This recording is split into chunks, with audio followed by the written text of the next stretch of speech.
এ রাজ্যে চোখ রাঙাচ্ছে করোনার থাবা এবার বিধাননগর পুলিশ কমিশনারেটের সাইবার ক্রাইম থানায়। আক্রান্ত হয়েছেন সাব ইন্সপেক্টর সোমনাথ সিংহ রায়। বাড়িতেই আইসোলেশনে রয়েছেন তিনি।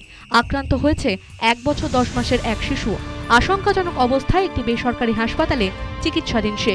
শুক্রবার এক সাংবাদিক সম্মেলনে বিরোধী দলনেতা অভিযোগ করেন, পশ্চিমবঙ্গের কোভিডের তথ্য সংক্রান্ত পোর্টালটি খুলছে না।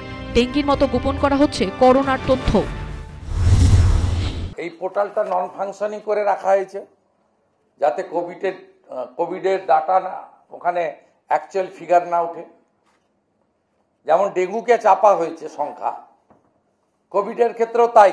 এইটা নন ফাংশনিং কেন? এই ডাটাটা আপনার এই যে লিঙ্কটা, এটা নেন না, ক্লিক করে নেন। মানে আপনার স্বাস্থ্য নিয়েও রিল্যাক্টেন্ট, সব ফিল গুড, সব গুড চলছে, এটা দেখাতেই হবে। রানীমা বলে দিয়েছেন। পরিসংখ্যান বলছে আক্রান্তের নিরিখে তৃতীয় স্থানে বাংলা। গত 24 ঘন্টায় এ রাজ্যে নতুন করে সংক্রমিতের সংখ্যা 58, মোট আক্রান্তের সংখ্যা 596। 4000 থেকে বেড়ে গত 24 ঘন্টায় গোটা দেশে মোট আক্রান্তের সংখ্যা 5364। কার্যত লাফিয়ে লাফিয়ে বাড়ছে সংক্রমিতের সংখ্যা।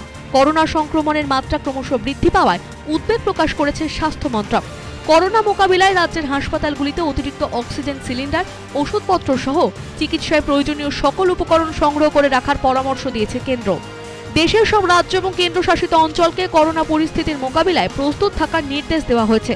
সেই সঙ্গে জনসাধারণকে সবসময় সতর্ক থাকার নির্দেশ দেওয়া হয়েছে কেন্দ্রের তরফে। News time.